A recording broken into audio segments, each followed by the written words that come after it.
Praise the lord అందరికీ. మరి దేవుని రహస్య రాకడ అంటే ఏంటంటే, మరి దేవుని ప్రణాళికలో ఈ యుగానికి ముగింపు అంటే రహస్య రాకడ ఘట్టముతో మరి ప్రారంభం అవుతుంది కనుక రహస్య రాకడ ఎప్పుడో ఎవరు చెప్పలేరు. కానీ రహస్య రాకడకు ముందు జరగవలసిన సూచనలు దేవుడు మరి మనకు అన్నీ తెలియజేస్తున్నాడు కదండి. మరి ఈ సూచనలన్నీ దాదాపుగా నెరవేరినవి కనుక మరి ప్రభు రాకడ ఏ క్షణంలోనైనా రావచ్చు. మరి మనము స్థిరమైన విశ్వాసముతో సిద్ధంగా వేచి ఉండాలి. రహస్య రాకడలో జరిగే 7 సంఘటనలు మరి మనం తెలుసుకుందాం. ఒకటో తెస్సలోనికది 4:16 మనం చూసినట్టయితే మరి ఆర్భాటంతోనూ ప్రధాన దూత శబ్దముతోనూ మరి దేవుని బూరతోనూ పరలోకము నుండి మరి ప్రభు దిగివచ్చును అని వ్రాయబడింది.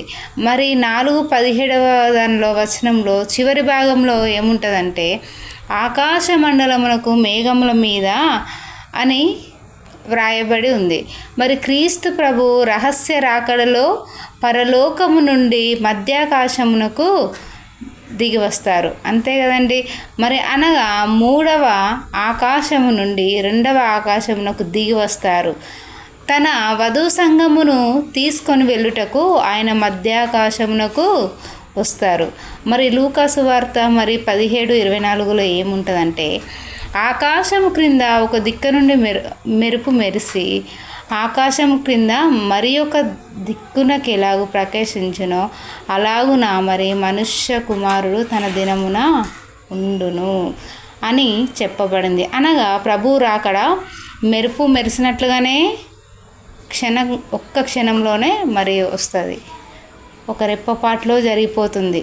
తన వివాహమునకు వధువు సంఘమును మరి తీసుకొని వెళ్ళుటకు ప్రధాన దూతలతో మరి ఆయన మన దగ్గరికి దిగి వస్తాడు. కావున మరి మనం ఎట్లా ఉండాలి? సిద్ధపడి ఉండాలి. దేవుడు వచ్చే వరకు మనం సిద్ధపడి జాగ్రత్తగా ఉండాలి. హల్లెలూయా.